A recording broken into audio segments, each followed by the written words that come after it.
What's going on, everyone? Welcome back to the channel. We are your hosts, the Distorted Theorist, and we just stepped out of the fan event in St. John's, Newfoundland Cineplex for Transformers 1. And we just said Transformers 2. Well, I was, now it's Transformers 4. But I know that we had a few comments right when we got up from our seats, but we wanted to wait to share with you guys. But before we do, as always, if you want to support the channel, and we do appreciate it, if you would just take a second to hit that subscribe button, hit that like button, and let us know down in the comments if you guys got out for Transformers 1 on day one. Peter, tell them what they could be in for. You know what? This movie surprised me. I've enjoyed the first couple of Michael Bay Transformers movies, which I didn't realize that Michael Bay produced this and had a little bit of help from Not tell the Spielberg. credits. Not tell the credits. No, but it was so Transformers for me, like it was there was Beast Wars, it was Transformers, turned into a bug, turned into a car. Cool. They never really held any storytelling. Or it felt like they had the ability to hold a story.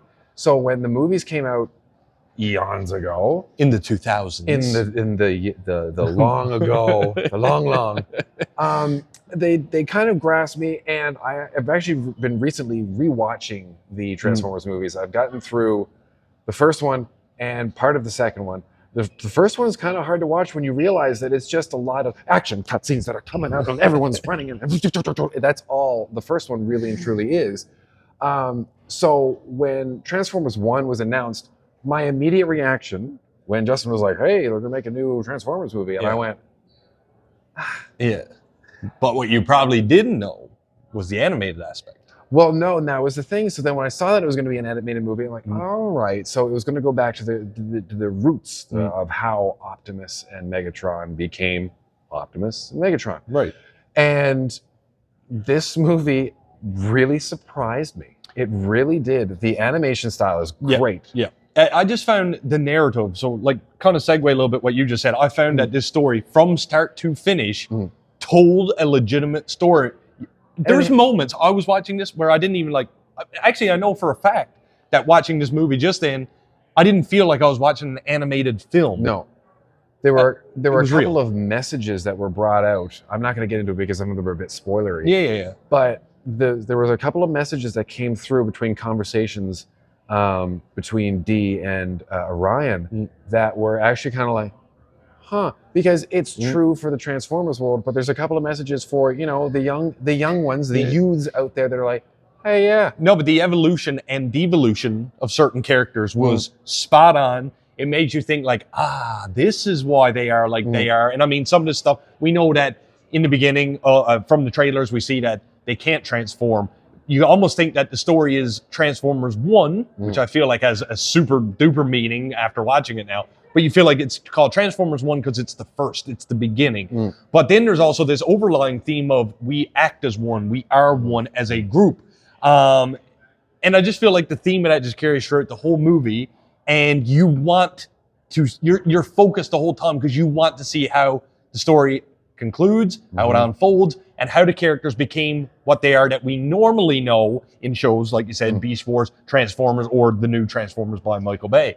And I won't lie, the first act, and I'd say part of the second act of the film, were really, like it zipped through. Like it was really, really fast, almost to the point of like, it was kind of like, we're here. Oh, this is, yeah. And then, but I understand why, because the messages of the film and the nitty gritty. The culmination. They can't start off with that. They have to build it up and they have to do it quickly. Well, they do what I guess any real movie does is they build up the characters in such a way that you care about them and you wonder why are they doing what they do? What is their motive behind what they're doing? And every character in this has a motive. I mean, we were saying this multiple times. You might not notice for the average viewer, but there is a star-studded cast in this movie.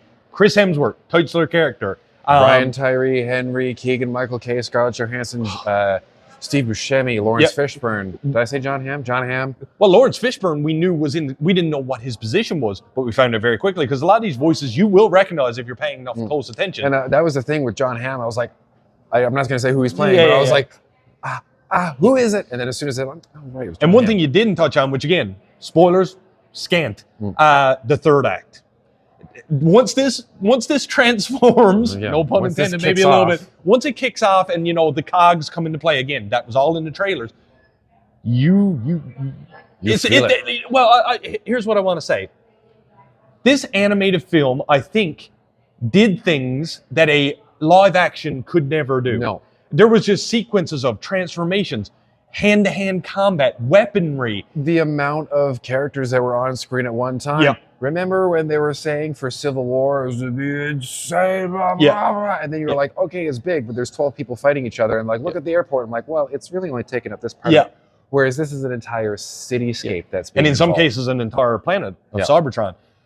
We also learned a little bit more about the lore of that planet. I mean, Cybertron is not, I don't think, come from me in the comments if you will, heavily focused on in shows like Beast Wars and stuff like that. But or really so much, I mean, it's mentioned in the live actions. But for me, once Beast Wars concluded, the next show I do believe was heavily focused on actually living on Cybertron. Something like and I that, do find that Transformers 1 was very reminiscent of that, of course, with upgraded CGI and animation. And Iacon City. So we know that there's it's not just Cybertron, there's cities within. And that's the thing. And if there is another movie after this one, a sequel, if you will, I mean, I feel like there is some stuff frothing, ready to go. We want to learn more about the planet and what other inhabitants, because as much as this movie tells us about the primes and the good guys and bad guys, I'm wondering if there's any others that are mixed in there that we just haven't met yet. And one of the things that I was really impressed with, and this is nothing against any of the other voice actors that were part of this, any of the actors or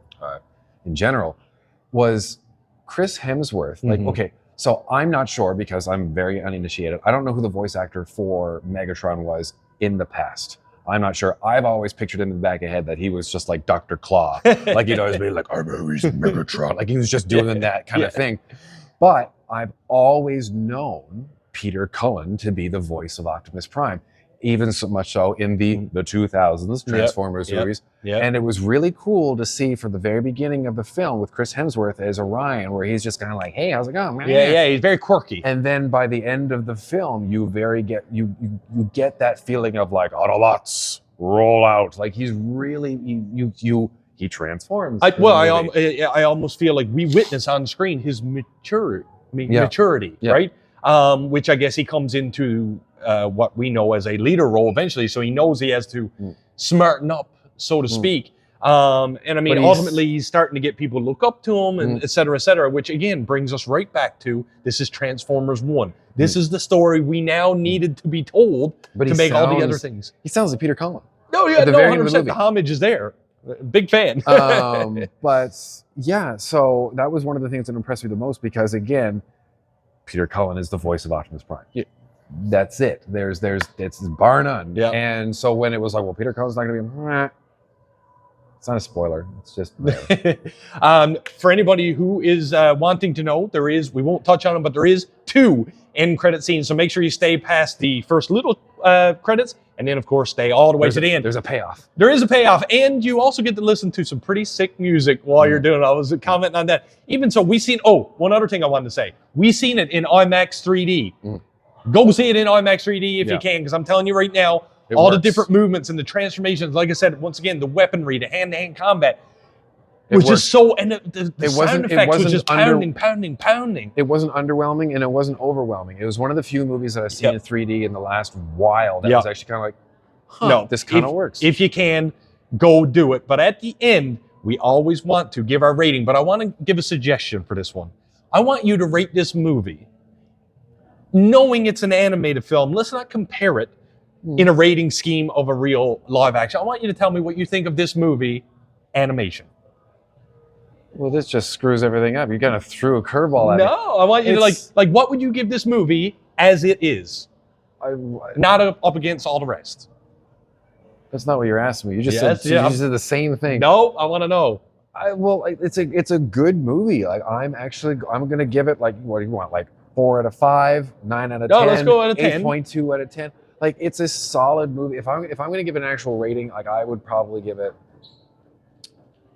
8.6, 8.7. It's not quite a 9 because it does have a bit of beats. Well, there you go. It's not perfect. It's a solid film. The reason I wanted to say that, the reason I proposed that is I was totally enthralled with this movie. I want to give it a 9.9 out of 10, sorry. But I don't know if it's actually a 9 out of 10 when you stack it up against other movies that may come out this year, such as, it's still that's still what I'm going on. Yeah. Like in terms of animation, the ones that have taken it beyond like the Pixar films, Right, exactly. But in terms of more recent ones, the Spider-Verse films are top tier animation. Okay, so where's the stack up against them? Come on, Peter. Less. Less? Less. Yeah, all right. I don't know. I literally, we looked at each other when the movie was over. Two of us had big grins on our face, and we said, that was dope. Yeah. And I think that is the rating. Yeah, it's dope. It's dope, okay? So get your IMAX 3D tickets, go out and see it with a friend. And Brian Dobson, you know, if you're seeing this, grab your kids, grab your family, go out and watch this in IMAX. Don't hide your wife, take your wife. Go out and watch this in IMAX 3D. Ladies and gentlemen, thank you so much for joining us for our review for Transformers 1 on day one. As always, if you want to support the channel, we do appreciate it if you would just take the time to hit that subscribe button, hit that like button. Peter, take us out. Like we always say around here, keep it real.